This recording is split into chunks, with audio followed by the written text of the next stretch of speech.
Os vizinhos riram do seu velho Massey Ferguson. 10 anos depois, ele comprou as terras deles. Era uma manhã de abril de 2003. Fazia frio ainda. O tipo de frio que enrijece os dedos antes mesmo do sol aparecer. Dentro do galpão de um sítio modesto no interior do Rio Grande do Sul, um homem de 57 anos chamado Antônio Ferreira estava de joelhos no chão de terra batida, com as mãos enfiadas nas entranhas de um Massey Ferguson 1165 fabricado em 1971. O trator tinha 32 anos, a pintura estava gasta, o assento rachado, e um dos pneus traseiros tinha sido trocado tantas vezes que a roda em si já não era mais original. O filho de Antônio, Marcos, de 29 anos, estava parado na porta do galpão com os braços cruzados. Pai, você vai passar o resto da vida consertando esse ferro velho, disse Marcos. Antônio não respondeu. Continuou ajustando a bomba de combustível com uma chave de boca enferrujada. O Gilberto acabou de financiar um John Deere novo. O Renato também. Todo mundo está modernizando. A gente fica para trás assim. Antônio largou a chave, limpou as mãos no pano velho pendurado no guidão e olhou para o filho. Quanto Gilberto vai pagar por mês nesse trator? Marcos franziu a testa. Uns 2.300.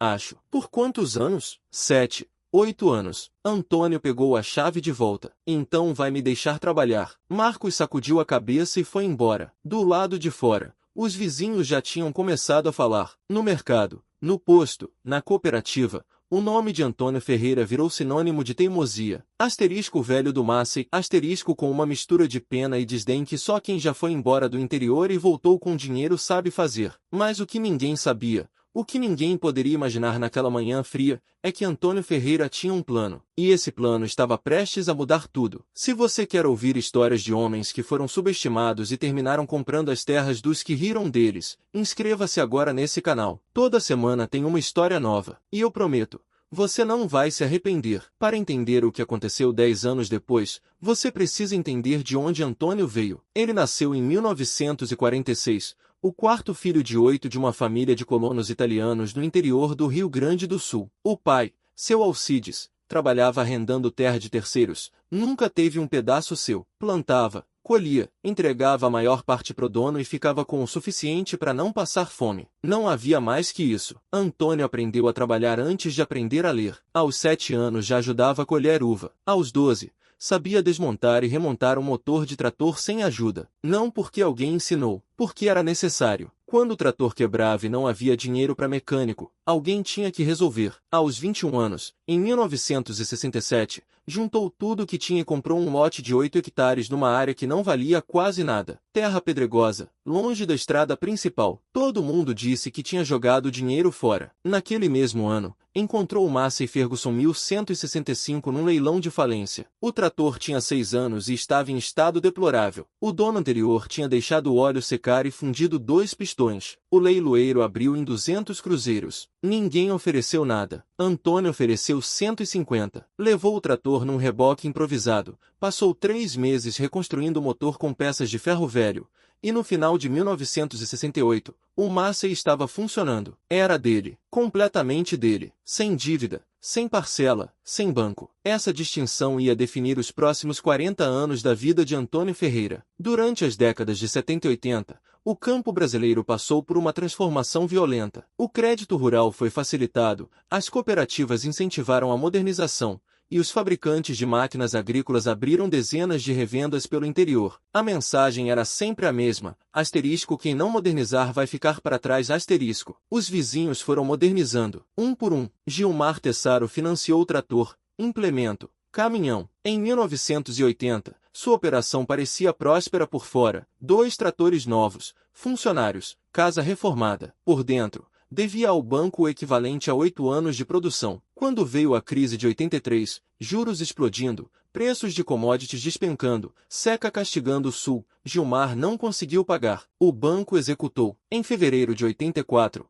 os 80 hectares da família Tessaro foram a leilão. Antônio foi, não para gozar, para aprender. Ficou no fundo da multidão, observando. Via rostos que conhecia desde criança, o Gilmar, a esposa, os filhos, de pé enquanto estranhos compravam o que a família havia construído em 30 anos. A expressão de Gilmar era a coisa mais triste que Antônio tinha visto na vida. Na volta, ficou em silêncio o caminho todo. Sua esposa, Dona Teresa, Perguntou o que estava pensando. Estou pensando que dívida é uma armadilha. Ele respondeu. Você entra achando que vai crescer, mas quando o chão some debaixo dos seus pés, a dívida te puxa para dentro. Dona Teresa nunca esqueceu essa frase. Entre 84 e 92, 8 propriedades no raio de 20 quilômetros da fazenda de Antônio foram a leilão ou vendidas à força. Ele assistiu a todas. Em cada uma fazia a mesma coisa. Observava, anotava quanto a terra foi vendida, e voltava para casa. Enquanto isso, seu Massey Ferguson continuava trabalhando. Toda a revisão feita por ele mesmo. Em 25 anos de uso, o trator havia custado, somando peças e manutenção, menos de R$ 2.000 em valores de 2003. Os tratores novos dos vizinhos tinham custado, só em parcelas, 10 vezes mais. Mas em 2003, quando Marcos foi ao galpão reclamar, Antônio sabia que algo estava mudando. Uma nova onda de financiamento chegava. O crédito rural voltará fácil. Os vizinhos compravam máquinas de novo, desta vez ainda maiores. E Antônio tinha uma certeza que não conseguia explicar pro filho. Asterisco, a história estava prestes a se repetir. Asterisco. Aqui você precisa entender uma coisa antes de continuar. Porque o que Antônio estava prestes a fazer não era simplesmente ficar parado enquanto os outros erravam. Era muito mais calculado. E o plano dele, que nunca foi escrito em lugar nenhum, que existia apenas na cabeça de um homem com ensino fundamental incompleto, era tão preciso que quando você ouvir o que aconteceu em 2013, vai entender por que eu precisei contar essa história. Mas antes disso, você precisa saber o que aconteceu com o filho. Marcos tinha crescido vendo o pai consertar o mesmo trator ano após ano. Tinha vergonha quando adolescente. Quando os colegas falavam dos equipamentos das fazendas deles,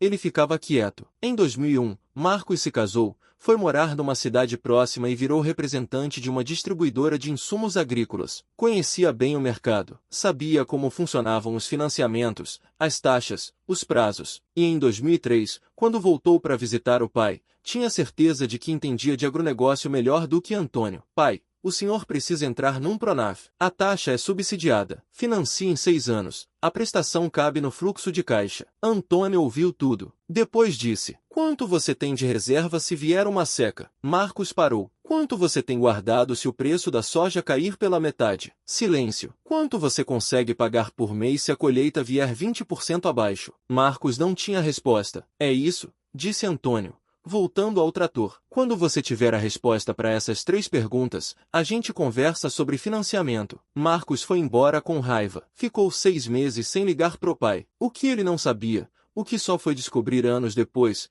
é que naquele momento Antônio tinha R$ 242.000 guardados. Dinheiro acumulado ao longo de 36 anos sem pagar parcela de trator, sem juros de banco, sem modernizações desnecessárias. R$ 242.000 em dinheiro vivo, sem dívida alguma. E ele estava esperando. Entre 2003 e 2008, o agronegócio brasileiro viveu um período de euforia. Crédito barato, máquinas novas, expansão diária. Os vizinhos financiaram de tudo. Guilherme Marques comprou 2 tratores e uma colheitadeira, R$ 380.000, 4.200 por mês por 8 anos. Renato Piccoli financiou o trator, caminhão e reforma do barracão, 260 mil, 3.800 mensais. As propriedades deles pareciam prósperas, tratores brilhando, galpões novos. A fazenda de Antônio parecia parada no tempo. O Massey Ferguson com 37 anos continuava trabalhando, e Antônio continuava guardando. Em 2008, a crise financeira global derrubou os preços das commodities. A soja despencou. Guilherme perdeu 18 mil numa operação de venda antecipada que deu errado. Renato começou a atrasar parcelas. Antônio,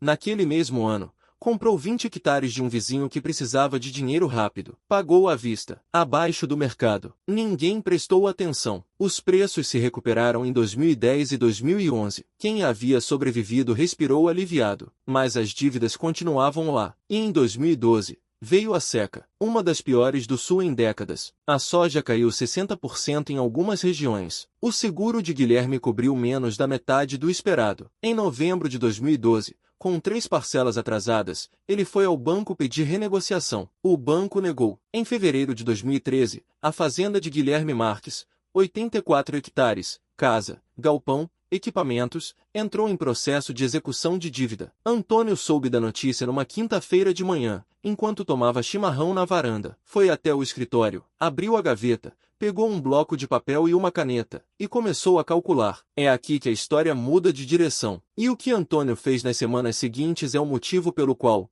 até hoje, quem conhece essa história no interior do Rio Grande do Sul ainda fala seu nome com um misto de respeito e incredulidade. Porque Antônio Ferreira não foi ao banco pedir financiamento, não chamou o corretor, não consultou o advogado. Ele foi, pessoalmente, bater na porta de Guilherme Marques. Era uma tarde de março de 2013. Guilherme estava sentado na varanda, com a expressão de alguém que já tinha chorado tudo o que havia para chorar. Quando viu o velho Antônio chegando pelo caminho de terra no seu caminhão enferrujado, não entendeu o que estava acontecendo. Guilherme, disse Antônio, sentando na cadeira de frente. Quanto você deve pro banco? Guilherme olhou desconfiado. Por que você quer saber? Porque quero te fazer uma proposta. O que aconteceu naquela tarde mudou a vida dos dois. Antônio ouviu os números. R$ 187 mil entre parcelas atrasadas, multas e saldo devedor dos tratores. A propriedade seria leiloada, e Guilherme ficaria com quase nada. Antônio fez uma proposta diferente. Eu pago sua dívida inteira com o banco. 187 mil à vista. Em troca, você me vende 42 hectares pelo valor que o banco avaliou. O restante fica com você. Você sai da dívida, fica com a casa e 42 hectares livres,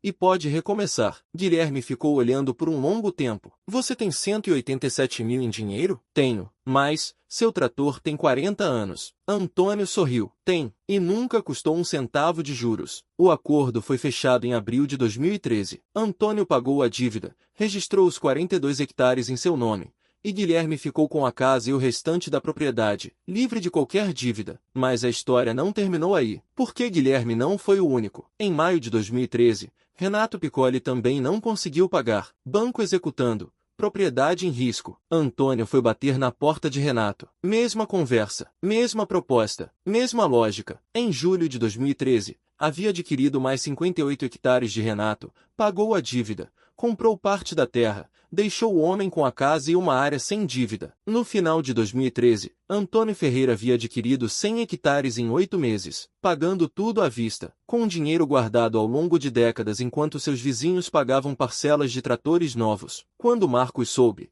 ficou em silêncio por um longo tempo ao telefone. Pai, disse finalmente, o senhor comprou as terras dos vizinhos, parte delas, com dinheiro vivo. Isso, enquanto todo mundo achava que o senhor não tinha nem dinheiro para comprar um trator novo. Antônio ficou quieto um segundo. Depois disse, filho, o trator novo seria a coisa mais cara que eu poderia ter comprado. Não pelo preço da máquina, pelo que eu teria deixado de guardar. Marcos desligou o telefone e ficou olhando pela janela do apartamento. Vendia financiamento de insumos há 12 anos. Tinha ajudado dezenas de produtores a entrar em dívida. Nunca tinha pensado no outro lado da equação. Pediu demissão 3 meses depois. Voltou para a fazenda do pai em 2014. O Massey Ferguson 1165 fez sua última plantação em outubro de 2015. Não porque havia quebrado. Porque Antônio, agora com 69 anos, decidiu que era hora de aposentar os dois, ele e o trator. A propriedade havia crescido dos 8 hectares originais de 67 para 163 hectares, todos pagos à vista, todos adquiridos ao longo de 48 anos de paciência e recusa em entrar no jogo do financiamento. Quando um jornalista foi fazer uma matéria sobre ele em 2016, perguntou quanto Antônio havia economizado ao longo da vida não financiando tratores. Antônio pegou um papel e fez o cálculo na hora. Se tivesse financiado nas mesmas condições que os vizinhos, teria pago aproximadamente R$ 340 mil só em parcelas e juros ao longo de 48 anos. E com esse dinheiro, disse ele, eu comprei terra. O jornalista ficou olhando por um momento. O senhor acha que seus vizinhos entenderam isso? Antônio pensou antes de responder. Alguns entenderam tarde demais. Outros nunca entenderam. Mas não é culpa deles. O sistema inteiro foi construído para te convencer de que você precisa do equipamento mais novo para sobreviver. A cooperativa fala isso. O banco fala. O vendedor fala. Todo mundo que lucra quando você entra em dívida vai te dizer que dívida é investimento. Parou. Mas investimento tem retorno. Dívida tem juros. E juros trabalham contra você 24 horas por dia, 7 dias por semana, independente da chuva, do preço da soja, do que acontece no mundo. Hoje, em 2024, Marcos administra a fazenda da família. Tem 3 tratores, 2 comprados usados, todos pagos à vista. O Massey Ferguson 1165 está guardado num canto do galpão, coberto com uma lona verde. Marcos não consegue jogar fora. Nos fins de semana, Quando mostra a fazenda para alguém, sempre para na frente do velho trator e conta a história. Esse trator foi chamado de ferro velho durante 40 anos. Ele diz: os vizinhos riam do meu pai por causa dele, mas esse trator nunca custou uma parcela. E foi o dinheiro das parcelas que nunca pagamos que comprou as terras dos que riram. Há uma pausa. Meu pai não era teimoso. Ele era o único que tinha feito as contas direito. E aqui está a lição que nenhum vendedor de trator, nenhum gerente de banco, nenhum representante de cooperativa vai te contar. A máquina mais cara que você pode comprar não é o trator mais novo do catálogo. É o trator que você financia pensando que vai te fazer crescer e que, quando a seca vem, quando o preço cai, quando o imprevisto aparece, te derruba junto com tudo que você construiu. Antônio Ferreira entendeu isso em 84, assistindo ao leilão da fazenda de Gilmar Tessaro. Levou quase 30 anos para provar que estava certo. Mas quando o momento chegou, ele estava pronto. E os que tinham rido do seu Massey e Ferguson, eles já tinham ido embora há muito tempo. Se essa história te fez pensar diferente sobre dívida, sobre equipamento, sobre o que é realmente construir algo que dura, compartilha com alguém que precisa ouvir isso. E se você ainda não se inscreveu nesse canal, faz isso agora. Toda semana tem uma história como essa. Histórias de pessoas que foram subestimadas, que trabalharam em silêncio, e que no final compraram as terras dos que duvidaram delas. Até a próxima!